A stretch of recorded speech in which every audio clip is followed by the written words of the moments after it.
It's been a while. A year to be exact, and in that time, something happened. I made a video about my favorite video game of all time, Portal 2, and the video is more of a personal passion project. I never expected the video to get more than just a couple of views, just purely based on relevance. Which is why you could imagine my disbelief when I logged back onto the site after being gone for a year and seeing that it had this many views. I don't even know what to say. So I found out through one of you guys that my video is actually being recommended by YouTube. So randomly it picked up traction even 3 years after making it. I say all this to say you guys have been amazing. You guys are extremely supportive and your comments have been so nice. And honestly, I can't thank you guys enough. Like, you guys showing engagement with this channel and showing this much support towards my channel is what pushes me to keep going and keep making more. And to all the new people on the channel, hi. Welcome. I'm really glad you're here. I've learned a lot of things in the time I've been gone, and today I think it's time I let you guys in on this weird little story of mine. Okay, so with that out of the way, what have I been doing this whole time? Well, it's actually a really interesting story. It all started with me going down to the store, and then when I went down to the store, the cashier was like, "Hey, you can't do that." So I had to spend a whole year climbing up a mountain. It was crazy.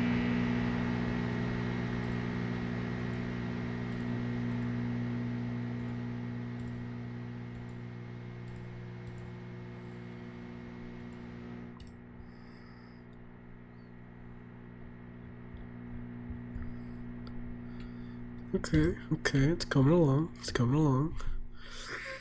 Let's just stop here for tonight. It's getting really late.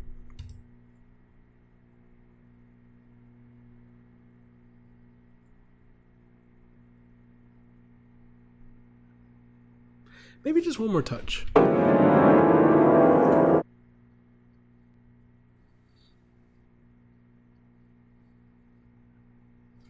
It needs a garden. Doesn't hurt to expand, right? I'm almost done. Okay, I'm done. I think I'm done. Okay. Now, what was I doing? Oh yeah, Minecraft. I've been playing Minecraft.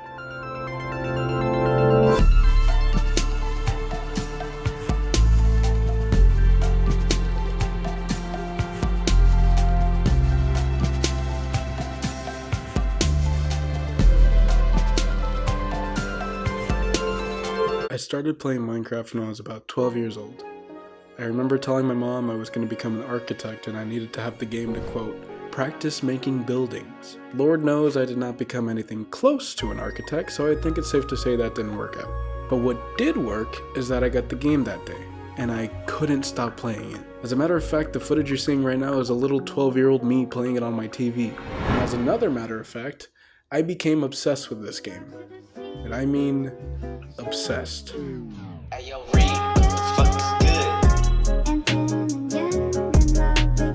Yeah, I don't know what's more embarrassing, the fact that I took those pictures or the fact that I'm willingly putting them on the internet. Minecraft was the perfect game I needed as a 12-year-old kid with an overactive mind. I mean, I loved it so much, one of my birthdays was even themed after it. No joke. Although I kinda wish it was. I don't know what it was about this game, but I couldn't get enough of it. I would play it every single day after school and sometimes even make videos on it. Today we're gonna be playing Minecraft. Let's just walk over here. Let's just go ahead and okay. We got it. Cool. But as much as I wondered why I loved this game so much, I also wondered why I felt out of love with this game. And I think the answer was much simpler looking back than I thought. You see, Minecraft's popularity grew exponentially. It rose to not only be a well-known game, but a titan to be remembered. But with that status came... Minecraft was big in 2012 through 2013, and I loved it for a while. I felt really excited that this thing I really loved was still relatively new. It almost seemed to follow me everywhere I went. But simultaneously, the same thing that brought me comfort also made me appreciate it less. I was starting to see Minecraft everywhere. Clothing stores, toy stores, grocery stores, furniture stores, schools, malls, cons, social media, and especially YouTube. YouTube was exploding with Minecraft content and what seemed like only Minecraft content because it had the most traction with the algorithm at the time. And still does to some degree. It was a lot, and it got so popular that eventually the new popular thing was to hate it. I started to hate Minecraft. The truth is, the term Minecraft YouTuber would have gotten you ridiculed only a few years ago. That, or you were kind of seen as a, you know. So just as the rest of the world started to move on, I guess I did too. And I wish I would have just been proud of what I loved.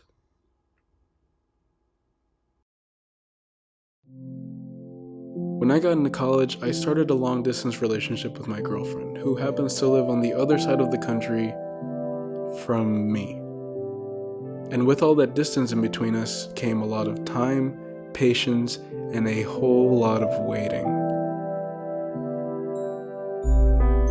So, one spring break, when all my roommates had gone home, I stayed in my dorm for 7 days. And in those 7 days, something really cool happened. My girlfriend suggested we get a Minecraft realm and play together. I thought it was a really good idea, so we started out here. At the time, we were in survival mode, so we got to work. We only planned to play for a little while, but the more we built, the more we seemed to talk. That week was full of so many conversations that I'll always remember. I've never really felt that close to someone I was so far away from.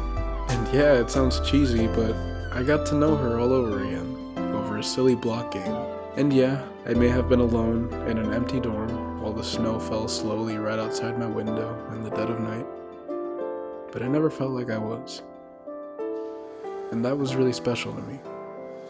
After all those years, I started to forget why I ever even stopped playing.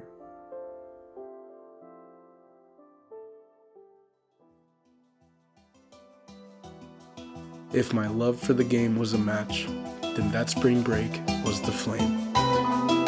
I'd come back to my dorm every single night after class and finish homework as soon as I could. I remember thinking every hour I spent doing something else was less time I'd get to play before everyone went to bed. Which, to be honest, wasn't good for my sleeping schedule, but I didn't care. Me and my girlfriend would play every week, then every day, then every night, and over the course of 2 years, we built, well, this.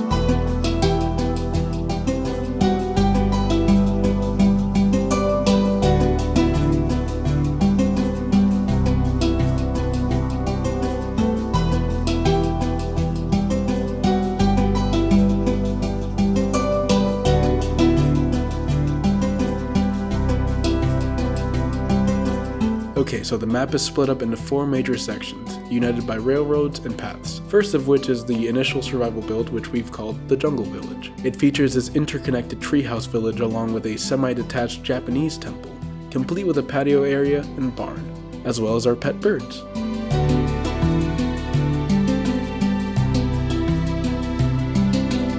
Over to the left, we have this long railway that takes us over to a small house across a panda farm. Further down, we have our first split. Going forward takes you to Manny's Castle, a beautiful design made by her, as well as the Colosseum, which is essentially just a huge pavilion. If we were to split over to the right, we find ourselves entering the second major area, following a long stairway up to this hallway in a mountain. Has a nice view. This leads to a structure that I call Breeze Park, named after the creator's girlfriend. This is meant to be more of a playing ground for mini games, as well as some homemade carnival games around the main build.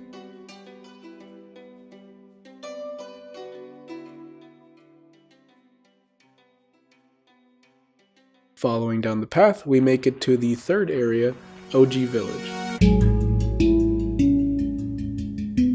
There's a lot to cover here, so let's run through this one pretty quick. The place where my buddy Vince, yeah, this guy, joined our server once and built this.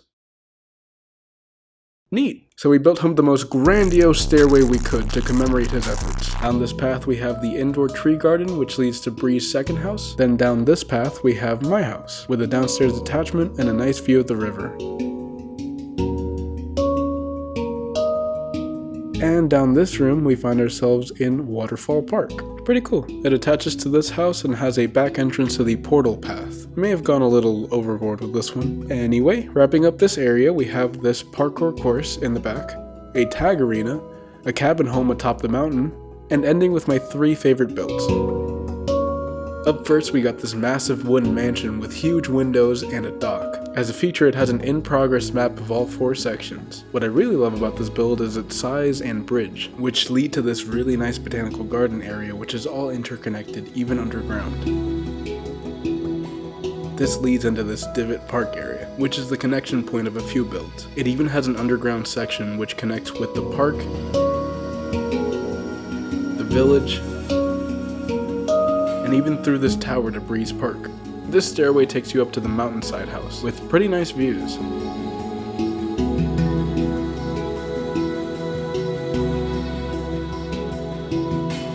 As well as on the left stairwell, the mountain estate, with these massive windows, just like the first build. And that does it for this section.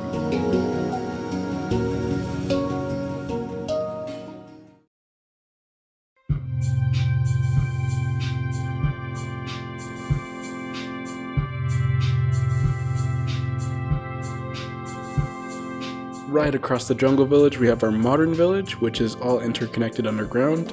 It features many houses to stay in. A mansion, a dock, a park, a house with a tree through it, a huge tree in the ocean, and a glass tunnel that connects to the other plot of land where we have our 4 main houses and a hotel with an underwater room. And all of this isn't even including when we started a new world during quarantine and built, well, all of this.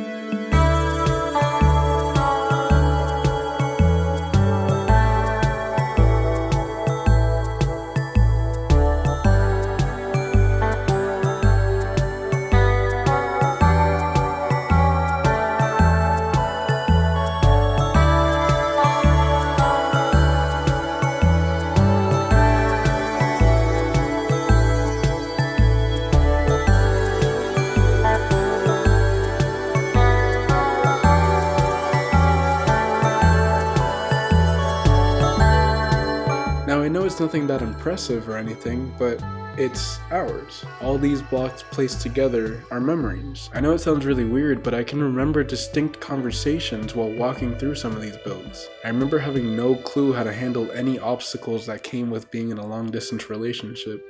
And this game being a beacon of hope. Epiphanies we had, jokes we made, times we got way too real talking philosophically over a game that's primarily targeted towards children. I remember it all. I treasure these builds like I treasure my fond memories, because it's kind of what they are to me. And oddly enough, I don't feel like I'm alone in this.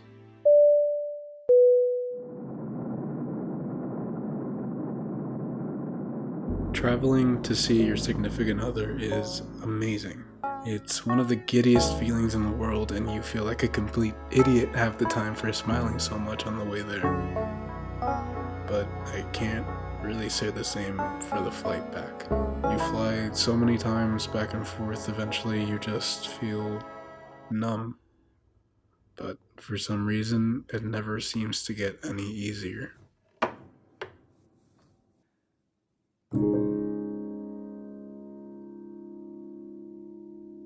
Eventually you look back and you realize, wow, I'm so tired. It's only been 2 years, but I feel so tired. Having your entire relationship be limited to such short increments of time spread across a year is a lot more draining than you might think. And if I'm being honest, coming back, sitting back down in that chair, logging back onto this game, the day after she leaves, or I leave.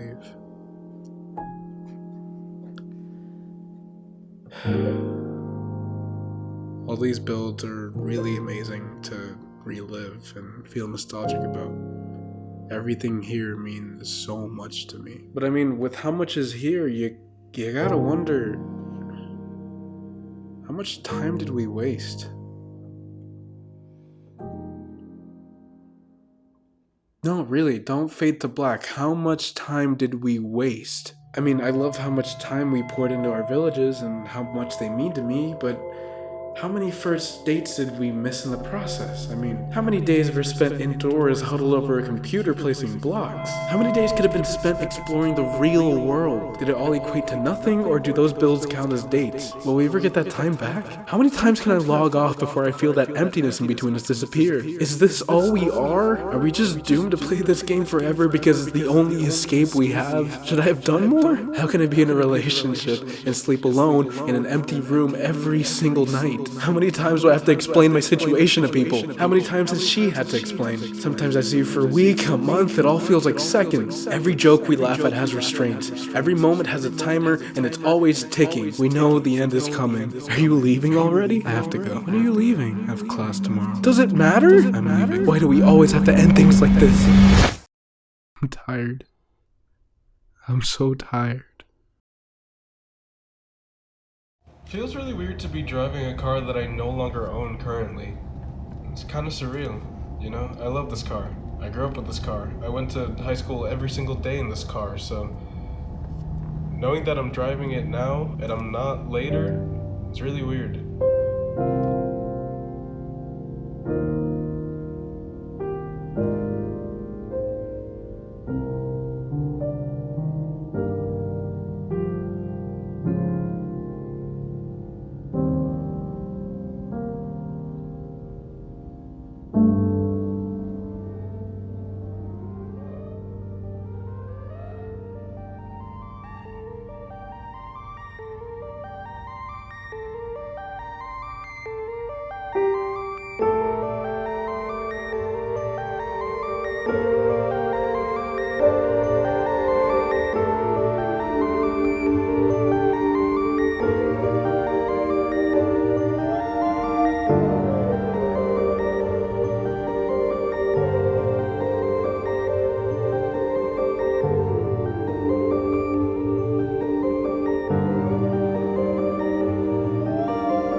Minecraft, you build. There's much more to it than that, but fundamentally, that's what it's about. It's a game about building. It's about building to protect yourself or building for luxury. It's about building reliable relationships with the people you play with. It's about building up your experience, building trust not only with yourself, but with the world around you. It's not easy, of course. What lies beyond that door you place is completely unknown. At least everything besides the area you're familiar with. It's about having enough courage to face the monsters when there's no light to guide you. To put it simply, I think Minecraft means so much to me because it taught me how to take a leap of faith.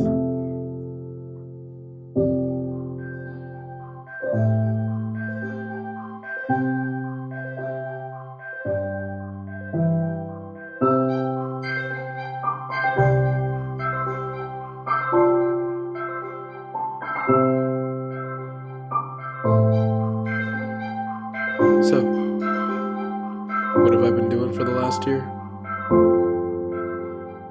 For the past 10 years? I've been building. And I don't plan on stopping.